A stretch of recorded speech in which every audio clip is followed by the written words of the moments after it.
usual co-host, Franck Marchis. But today, Franck is here as a scientist discussing his own work.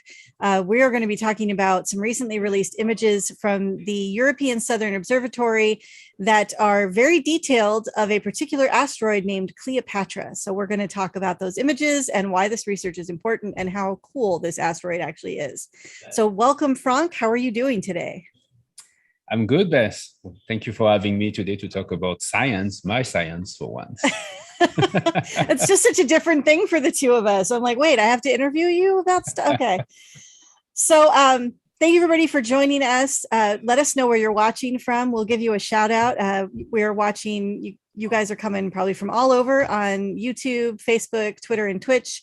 So, let us know where those places are. And as a reminder, we are a nonprofit 501c3, and we get to bring you all of this fabulous education and outreach because of your donations. And your donations mean the world to us, whether they come as Facebook stars, YouTube chats, or bits on Twitch. So all of it's very appreciated. So let's get this started. Franck, this asteroid, Cleopatra, what is special about this asteroid? What makes this one interesting? I will say everything make this asteroid interesting. Everything. It's in a main belt, okay, like a lot of them, but it's a metallic asteroid. It's extremely irregular in shape. It has two moons. It was extremely complicated to finally get the orbit of the moon because of the irregular shape of the primary and all this perturbation that this thing introduced. And now we have a better idea of how it was formed. And we found some cool name for the moons as well. Yeah, so I kind of thought that was really interesting. These moons are very interestingly named. So can you tell us what the names are and where the names come from? So the two moons of Cleopatra are named Cleoselene and Alex Helios, and those are the name of the kids of Cleopatra, the Queen Cleopatra she had with Marc Antoine, and so we decided that it was appropriate to have the name of the children close to the Queen of the Queen of Cleopatra. Oh, very nice. Okay, that is really cool. So this asteroid is a dog bone shape, and I understand you have some slides, so you can kind of show us what some of these images are that were taken. So why don't you go ahead and do that? Yeah, I'm gonna bore you with a technical presentation, and you ready?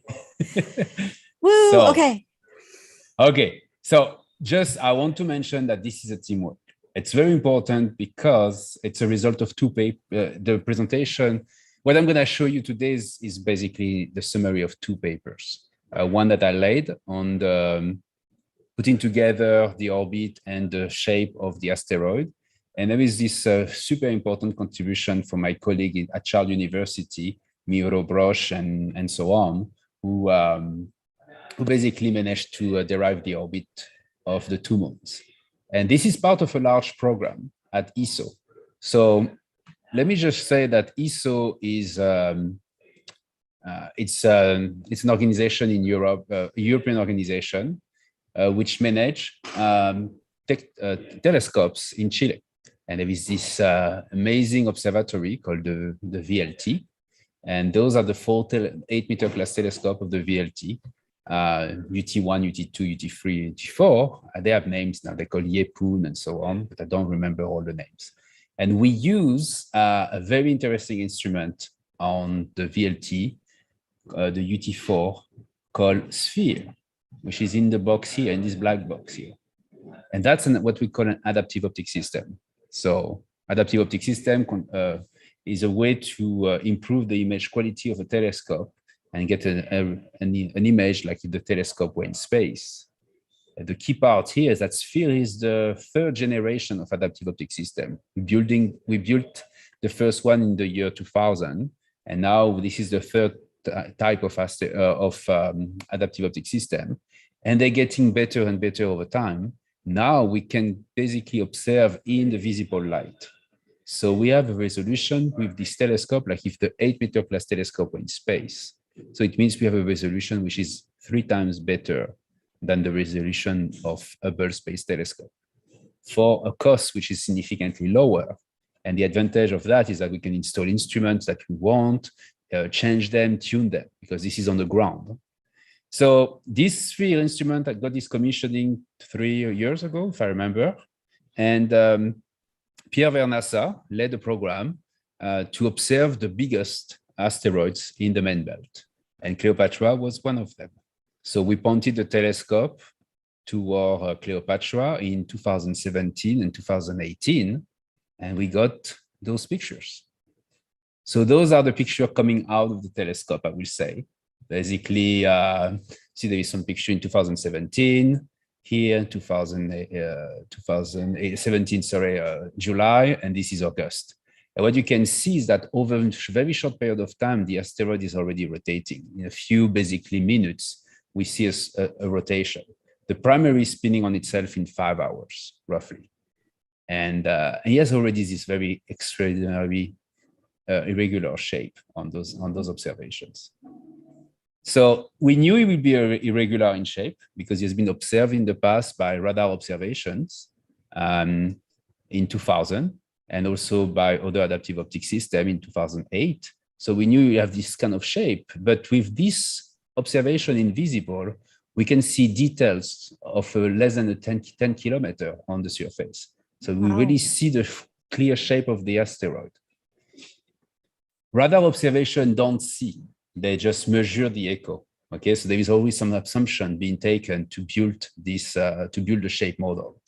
So in this case, in our case, we see, it's an image. We see collect photons coming, bounce back from the sun to the asteroid coming to us. So we are certain about that this is a true shape of Cleopatra. There is no models here involved. Mm-hmm. So to go back to this, the main point of the paper that I led is that we combine observations from the sphere. You have here some process one for which we improve the processing using mathematical algorithm, combine them with occultations. In this case, we use the data of people observing a star occulting the asteroid. We use light curve observation. In this case, we use the variation of light due to the spin of the asteroid. This is a baby Cleopatra, by the way, that I have in my hand here. Okay, and we use as well the radar observation taken in 2000. And from that, combining this observation, we get an extremely accurate shape model. You can see here, this one. Those are something else that I may explain later on. So that's the first time we have the shape model of an asteroid of Cleopatra in such a high resolution. And on the top of that, I'm just going to mention that we also observe the moons. Cleo Selen and Alex Elias that we mentioned.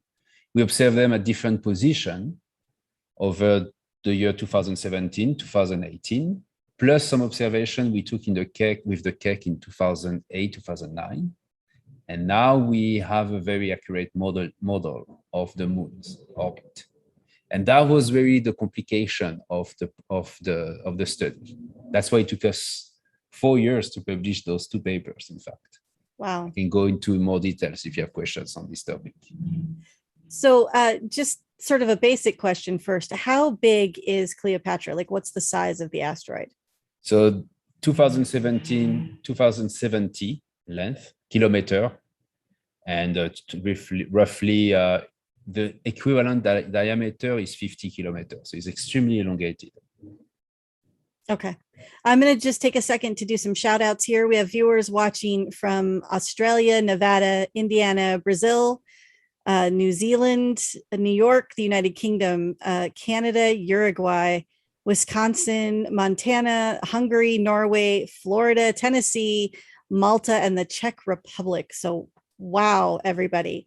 And also really quickly, I would like to give another shout out to Multiversal Love, who has now subscribed on Twitch for 2 straight months. So thank you so much for your subscription. That is really greatly appreciated. Enjoy your emote.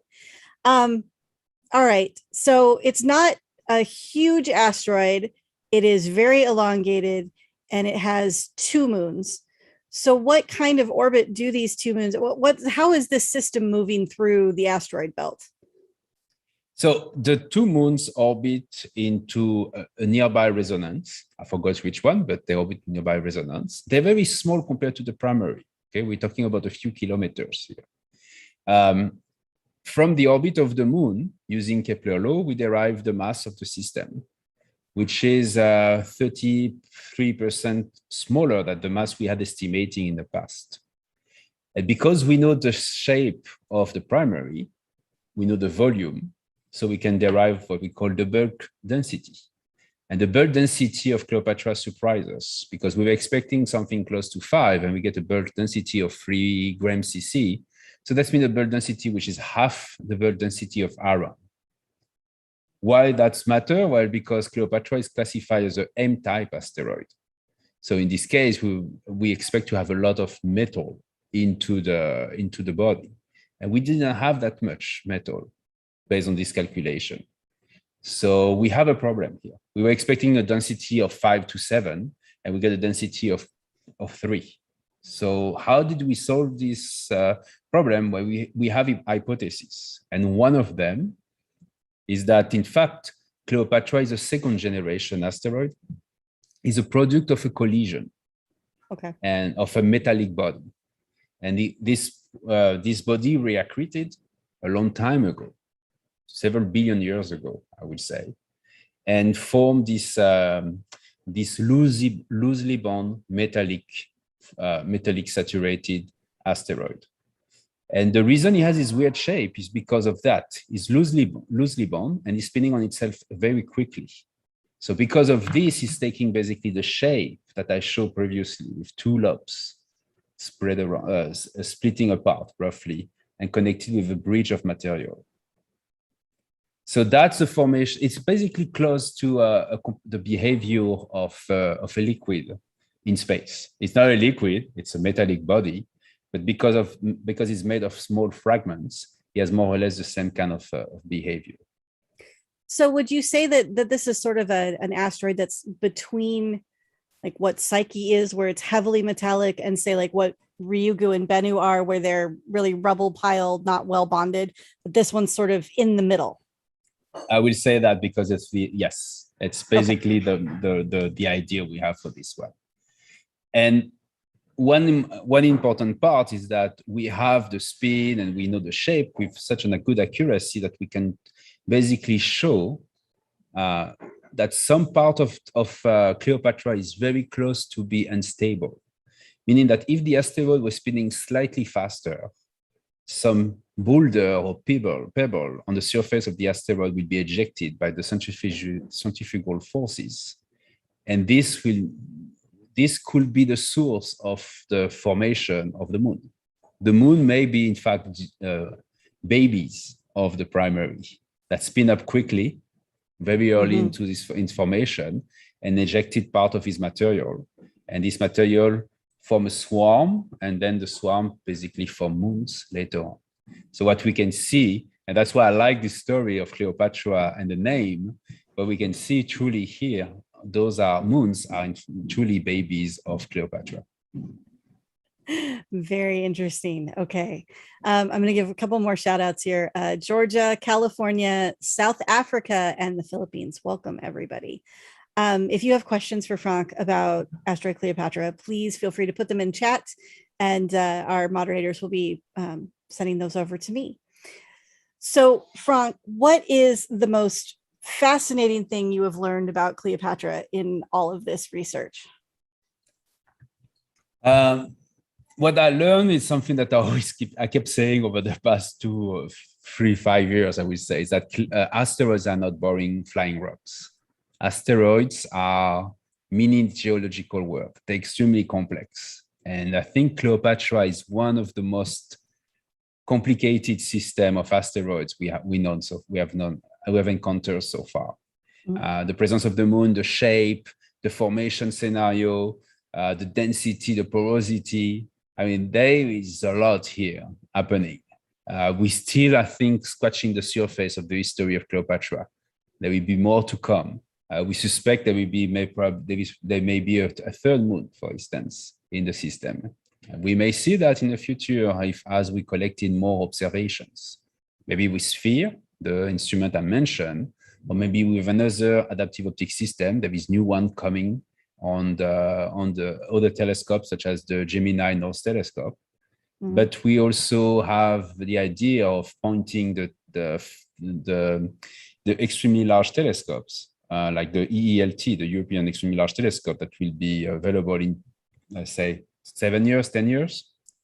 As soon we have these telescopes, I hope someone will point, if not me, to our Cleopatra, and we may see a lot of very interesting things, because we're gonna get a resolution even better in this case, so better sensitivity. So we may see more moons around Cleopatra, or we see even more details on the surface of the asteroid. And when you say that there might be a third moon to it, is that going to be farther out? Because you've already imaged 2. So are we thinking that moon might be further out, or is it just by chance that we haven't caught it yet? It's probably closer. If there is one, okay. It's going to be closer. And that's the reason we cannot see it. We do not see it with the sphere data. The reason I mentioned we may have a third moon is because on some of our Keck observations that we collected in 2009, we saw something, but it never repeated. So I will not say that was a third moon. But we suspected that, and we asked for telescope time, in fact, to observe this Cleopatra again, but we had bad weather at this time, so we never really managed to confirm this. And then we started observing this large campaign, so that kept me busy for Cleopatra. Go ahead. Well, I was just wondering, one of the things that interests, of course, the public about asteroids, generally speaking, is whether or not they present any sort of threat to Earth. Is Cleopatra, considered a hazardous object? Is it near Earth asteroid? Cleopatra is in the main belt, and it's in a stable orbit, so it will never come close to us. That's a blessing, and that's disappointing. It's a blessing because it will never impact our planet. But it's also disappointing because that means that we will never get some very good picture of it if we don't send a spacecraft over there. And it could be an interesting source of minerals in the future. Remember, I mentioned it's an M-type asteroid. Right. It's made of loosely bound material. I mean, this is the kind of asteroid you want to, if you want to mine and collect iron, nickels, and so on, right? Mm-hmm. But it's far away, so it's going to take us a long time to be able to mine this asteroid, to develop the technology to go over there and mine it. I mean, if you want to talk about the expense, where they do this kind of things here for Cleopatra. I mean, Cleopatra is probably a good source of metal, but it's going to be very difficult for us to extract this material and to go there to create this base or stations that you can see in science fiction book. So when you talked about how, this is not close, it's in the main belt. Is it feasible to send a spacecraft out there? Would that be something that you would push for so that we could get more data on this particular asteroid?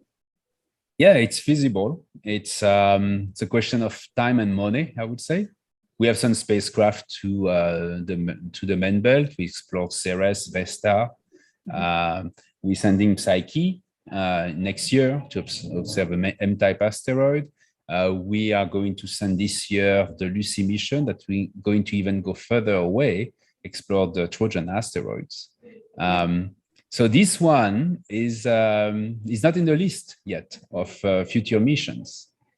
I think people will start really thinking about exploring Cleopatra in the future. Now we have a better understanding of the system, especially if you go there, if you send a spacecraft over there, you basically study at the same time an M-type asteroid, a multiple asteroid system, an elongated body, rubble pie asteroid. I mean, we have all of the most interesting science of asteroids in one target. So this asteroid has it all. He has it all, exactly. So I'm assuming it's going to happen. We are going to see in the future mission concepts to explore Cleopatra. So I have an audience question that I think is interesting. How does Cleopatra keep the moons?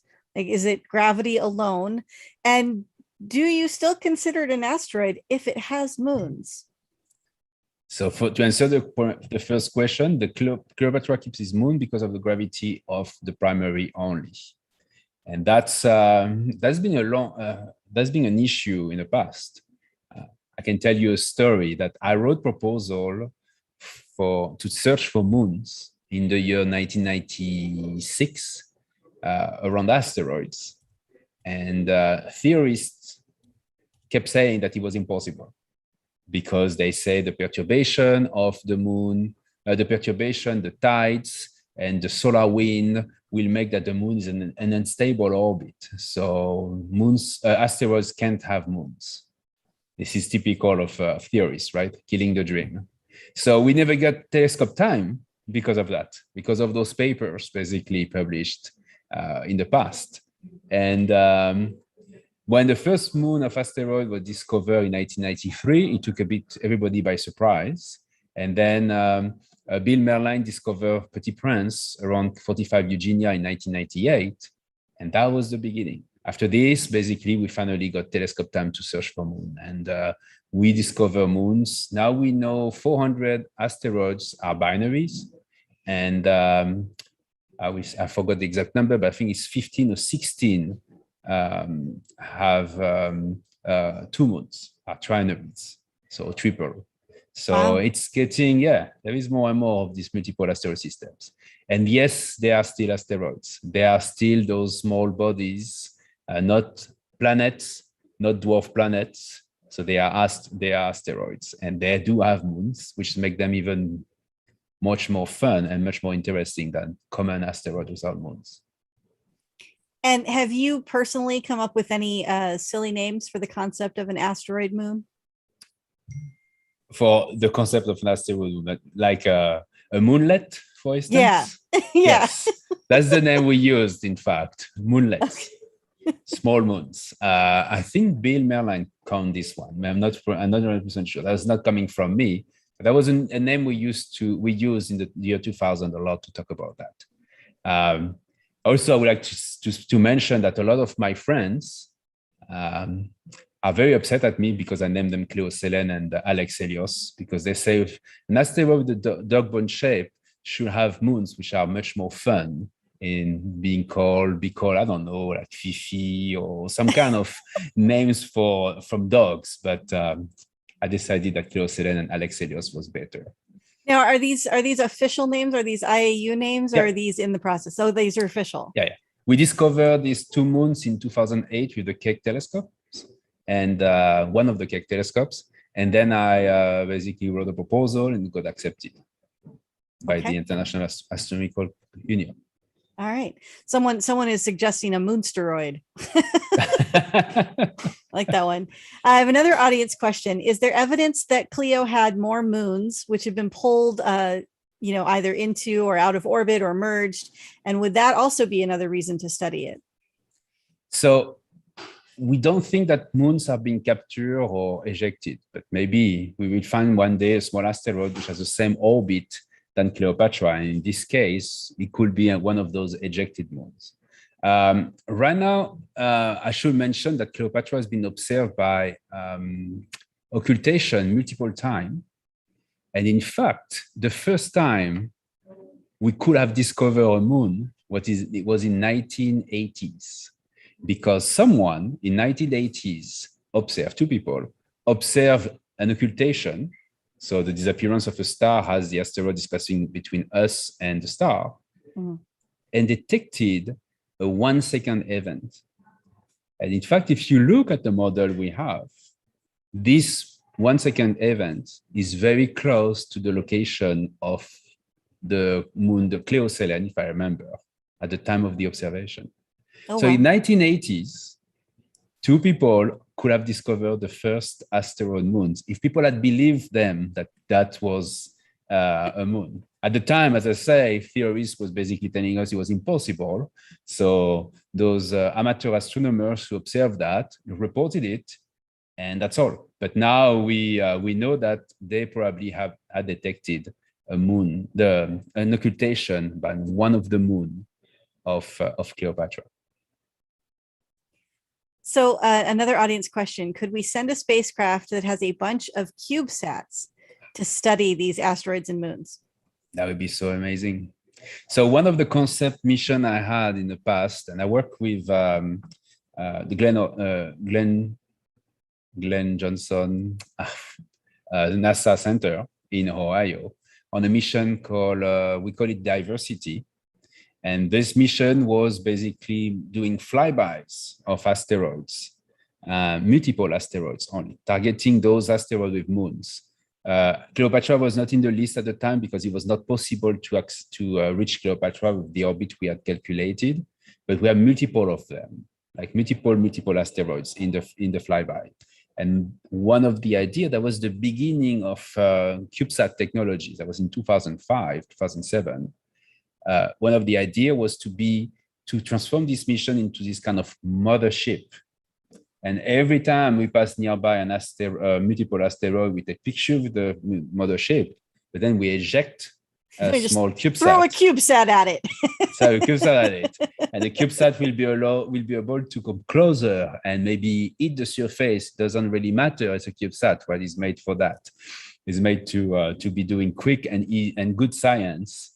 It doesn't matter how long it's gonna live, but send at least information to the mothership. We should then relay those observations to us on Earth. So that was an idea, that was a concept, and I hope someone will develop this concept to a level of a space mission, a true space mission, because I think this one, it's super cool. I mean, come on, this look like a Star Trek movie, right? Mm-hmm. And two, it's I think the way for us to explore asteroids in the future. So what are you working on next? What's the next step on this particular? Are we just waiting for the ELT, or do you have more observations? Oh, no. You know me, I never. I'm not gonna wait 10 years sitting like can you imagine me waiting for 10 years for another opportunity to observe this one? No, that's not my temper, right? We know that. So we're already working on a new proposal to observe the system again, to refine the orbit, because and refine the shape for the next occultation. We also have a paper in preparation. I think it's been submitted. And in this paper, we basically list all the occultations that will happen in the next 15, 20 years. And the goal is to motivate people, amateur astronomers, citizen astronomers from the Unistellar network or others, I would say, to work together and to observe those occultations and hopefully detect the moon occultation. Because this will allow us to get a very accurate position of the moon and even get the shape of the moon. See if the moons are elongated or not, based on those occultation codes. So that's gonna keep me busy for the next 10 years. And then I hope to be able to ask for a telescope time on one of the ELTs to get a better picture of the crazy Cleopatra.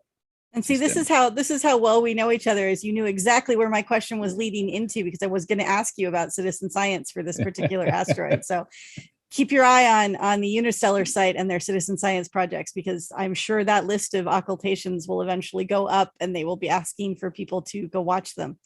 I have one more audience question, and then I'm going to wrap it up here, but is there any data that you have collected throughout the years that you still don't have an answer for? Is there some mystery in your research that you're just itching to understand still? Yeah, something I did not say that I will say for this one. So we took the first data in 2017, the first observations. And when we got them, we tried to fit the orbit. We did not manage to do it. Then we got additional observation in 2018, and it was even worse. And this I want to say because that's really the way science works. Last year, I went to Charles University, and we were on the verge of deciding, like, let's give up on the moon orbit, and let's just publish the position, hoping that someone will be smarter than us in the future and will be able to derive the shape, the orbits of the moon. And so I went to Charles University to discuss with my colleagues and put together this final paper with a bit of disappointment, I will say, because it's not very, it would have been a partial answer to the problem. We will have only the shape of the primary, but not the orbit of the moon, so not the density and all of this. Mm-hmm. And in the hallway, I basically met Miro. And Miro mentioned to us that he had this new model he has been working on. And you think that with this new model that take into account the shape of the primary, the spin of the primary, and perturbation introduced by those kind of very weird system, you may be able to get an orbit. And literally, I give him the data, and literally the day after, he came to the office and said, "Yeah, I have the orbit."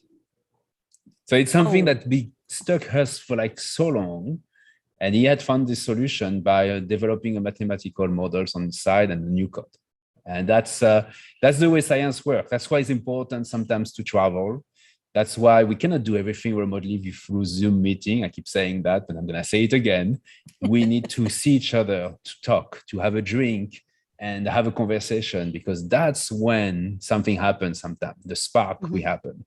I would not have been to Charles University in Prague to talk to my colleagues. I don't think we will have solved this problem. Okay. Wow.